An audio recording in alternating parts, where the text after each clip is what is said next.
um, inadequate or outdated skills, and that's what's holding them back, keeping them poor? Yes? Yes, no? Yes, yes, yes. So what's, if you believe this is the problem in poverty, what are the kind of solutions do we come up with?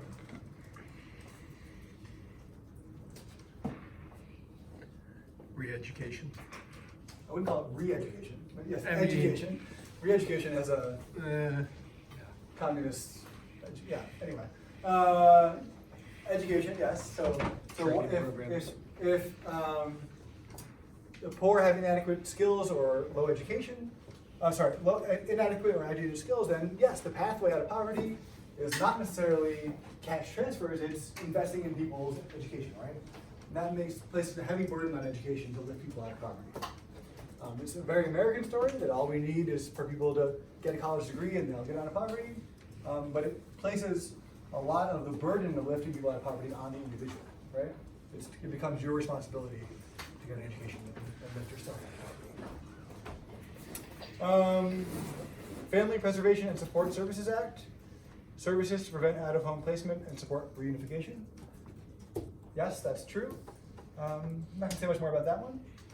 The ESSA, replace No Child Left Behind, has a focus on career and college readiness, and gives states authority to set educational goals. Yes?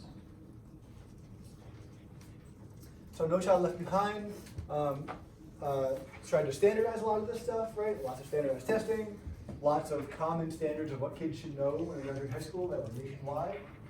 The ESSA under President Obama tried to roll that back, right? So they, in essence, returned a lot of the authority to states to decide how testing should look like, what testing should look like, and what states want their kids to know when they graduate high school.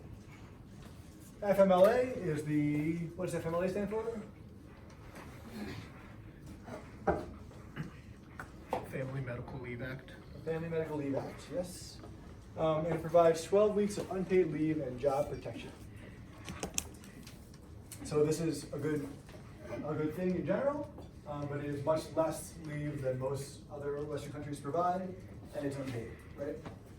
So it's been shown to have really positive effects, but it is not like paid leave like most many other countries have. Who gets that? I mean, like, it's a lot of work. So you are eligible for FMLA if you have worked for, I think it's a year, at a company that has 50 or more employees.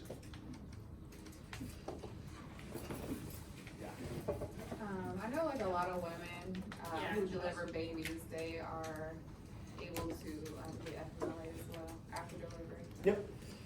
Yep. So yeah, lots of people use this as medical leave as maternity leave.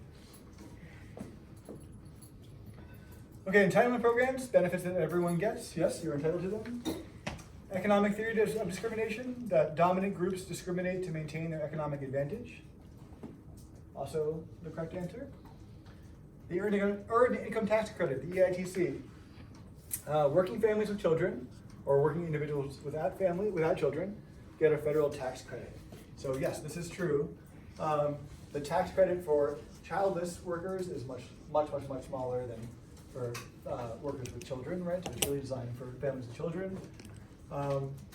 The tax credit goes up as earnings go up until a threshold, at which point they go down again, right? This has become our largest anti-poverty program in the US. We spend much more money on EITC than on TANF or other programs. And what's the thing about that? Does this help everyone in poverty? Just people who are working, right? So this is really designed for the working poor, not the unemployed poor. So another kind of designation of deserving versus undeserving. A critical approach to policy analysis is a focus on radical change. I don't know if that must be right, because there are only like 3 left, so yes. So you have your notes? All right, I'll take it. I don't remember that one. Culture of poverty, that the poor adapt to poverty, also true, or that's the definition. Obergefell versus Hodges is marriage equality, right? We watched this video of him doing his mock episode. And institutionalized discrimination, discrimination that's built into the system. Okay.